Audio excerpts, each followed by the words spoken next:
in the audience, including the faculty. I think it is important to know that. I think that's very perceptive and very interesting. And who would know better than you, right? I mean, really, that's true, or anybody else who's actually done this kind of work with people and taken it back to why is it happening?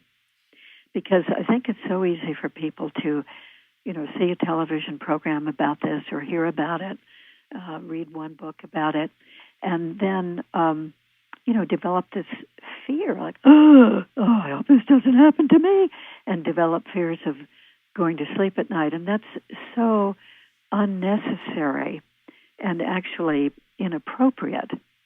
And then the people who really do have these experiences, and there are a lot of millions of people worldwide, are having extraterrestrial encounters.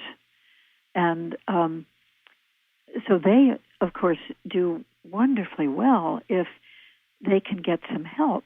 And sometimes just finding a person to talk to about it who will take them seriously is extremely therapeutic. In fact, last night, a very nice-sounding young woman, I'm sure she must have been no older than her early 20s, it sounded like she called me from Alaska, Fairbanks, Alaska, had found me somehow on the Internet. And we talked for about an hour, and she told about the peculiar things that she'd been aware of happening, and including figures coming out of the woods that are near her home, and other people had seen them too. Not, her friends had seen them. And in her garage, she saw a strange being, and sometimes waking up at night, she'd see three beings. And then she'd have unusual markings. I'd ask her about that. And just talking about it and having somebody care and believe her, because her parents didn't really believe her. They just kind of roll their eyes and nod their heads when she'd talk about it. So she wasn't getting any help there. Just having somebody listen to her talk about it seemed to be a wonderful help. And also, I frequently can refer a person in a different geographical area to a therapist who does work with this. Currently, I'm the president of a professional group called the Academy of Clinical Close Encounter Therapists. And we have therapists in many different parts of the U.S. and even a few other countries who are trained. They're therapists and trained hypnotherapists and regression therapists, and they work with people who have these particular concerns. So whenever possible, I'm making a note of anybody I ever meet or hear of, who does this work, and then I can give out referrals. I have a question about your early beginnings in this and how you were able to muster the requisite courage to go into these areas of A, past life regressions, and B, doing the regressions having to do with extraterrestrial contact. How are you able to muster the courage to talk about it, to make yourself available without being ridiculed? Well, it has taken courage. And I've just done it anyway because I really feel that I have a very deep calling to do this.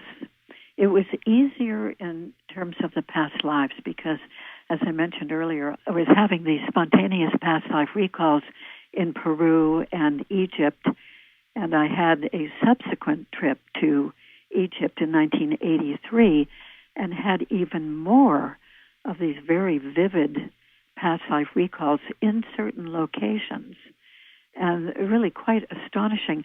And one of those recalls, which happened in a sort of an underground tomb area, I had a very traumatic grief come up, and I couldn't understand it. Nobody else felt that in that tomb.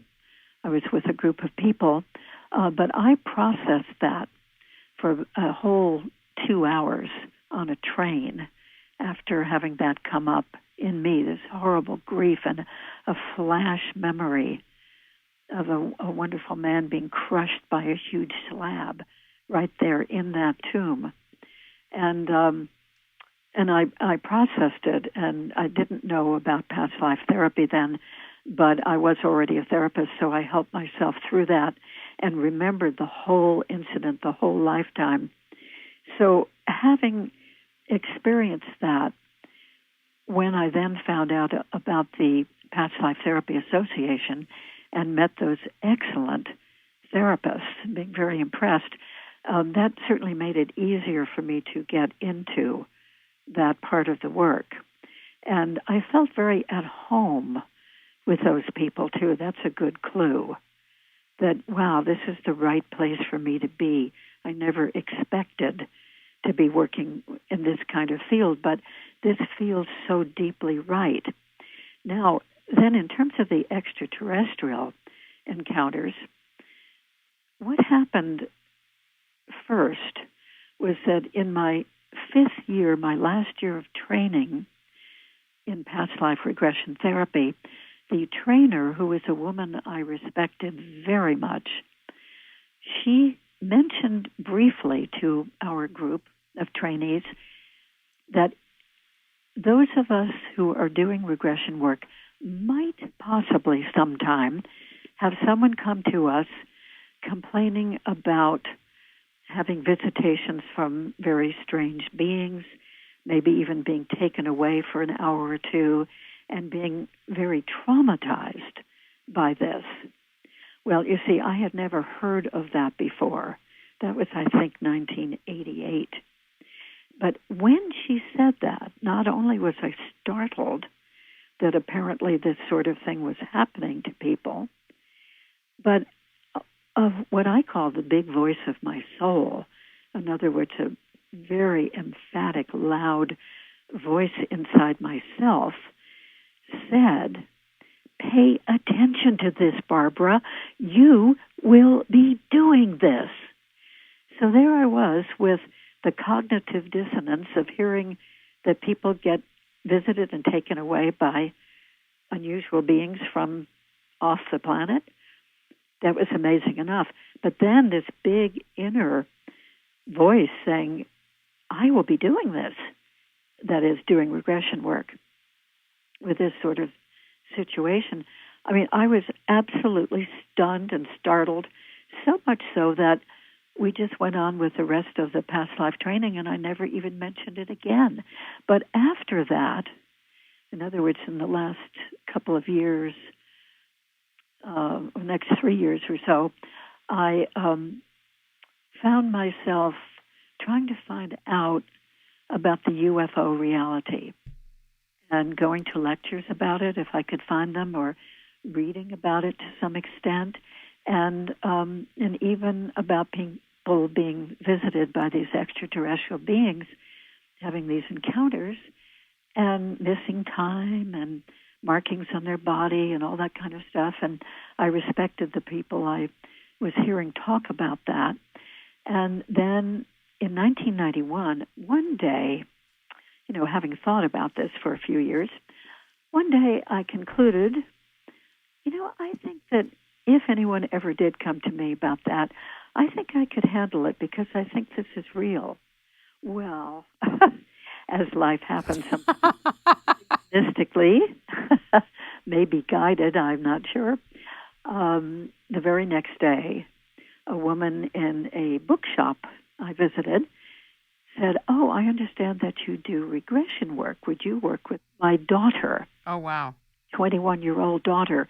She's very highly traumatized because these strange beings visit her in the night and take her away for a while. And she's just absolutely terrified to go to sleep. She's dropped out of college. She's dropped out of her part-time job. And she's just almost inoperable. And you see how wonderful that a day earlier I had decided that if anybody ever found me, I wasn't going to go looking for it. I would be ready. I'd be able to work with that. And so here it was, and then very shortly thereafter, a couple of days later, her daughter did come, and we worked for 6 sessions through various material encounters that she'd had with these unusual beings.